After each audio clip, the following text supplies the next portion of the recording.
All right, let's click this, and it looks like we're good. We're live.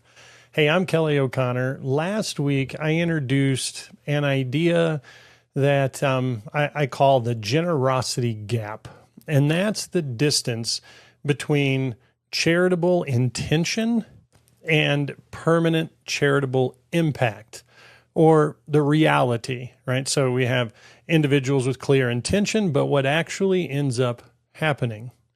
And the response has been interesting, certainly, when I talk with other professionals and individuals about this, because most of them agree that that gap exists. And most donors, most high net worth donors, genuinely care. And most nonprofits are doing meaningful work. And most of the advisors out there are trying to help clients create impact. And yet, with all that, there seems to be a disconnect between charitable intent and charitable permanence. So this week, I want to go one level deeper. I want to talk about what I believe is one of the most overlooked assumptions in philanthropy, an assumption that donors, advisors, and nonprofits have simply accepted for decades. And the assumption is this: if someone intends to leave a gift to charity when they die, the charity will eventually receive the gift. That's the assumption. It sounds reasonable, right? In fact, most people really don't ever question it.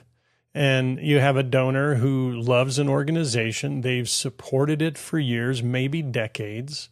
And the donor tells the organization, hey, we've included you in our estate plan.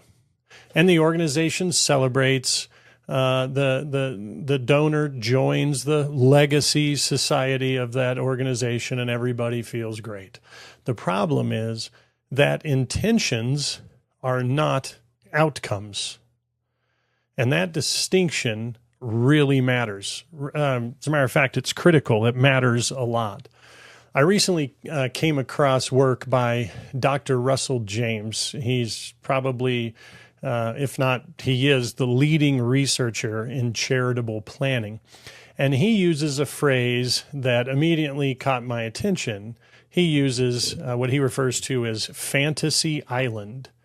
And it's not because people are dishonest or that the nonprofits are doing anything wrong, but because many of the assumptions surrounding charitable bequests are built more on hope than certainty.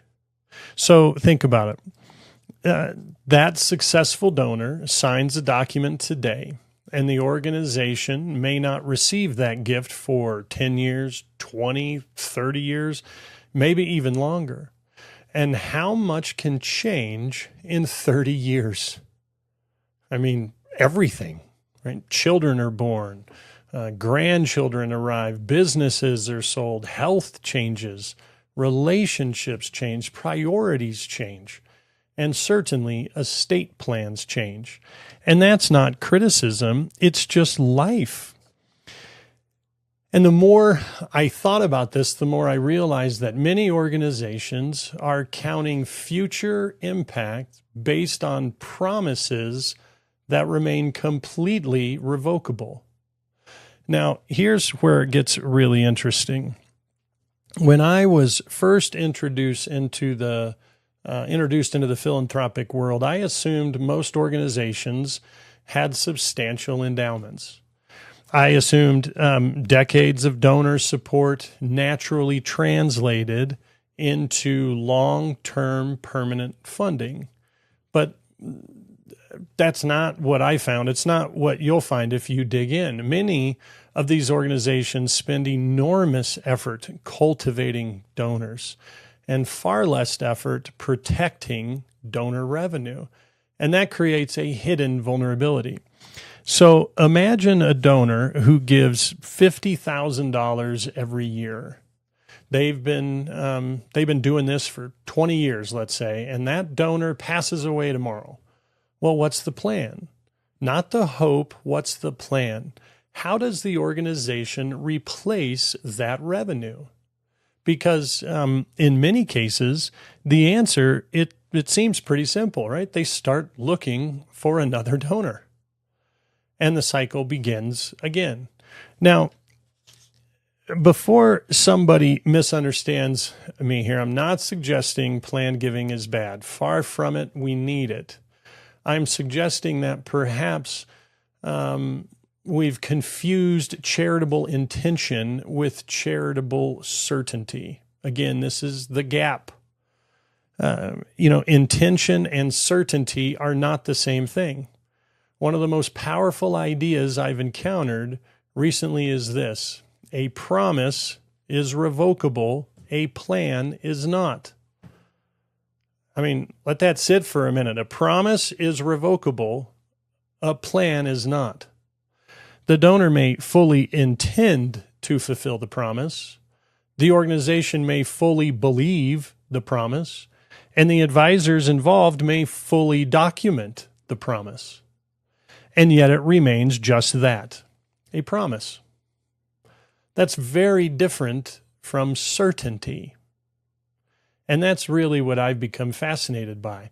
Not generosity, permanence. Not charitable intent, but charitable durability. And not what somebody hopes will happen, but what is actually designed to happen. Because when I talk to successful people, I've yet to hear someone say, I hope my impact disappears, or I hope the mission struggles after I'm gone because I'm such an important part to them financially and you can't replace me, or I hope everything starts over for them. What they want is continuity. What they want is permanence. And what they want ultimately is impact that survives them.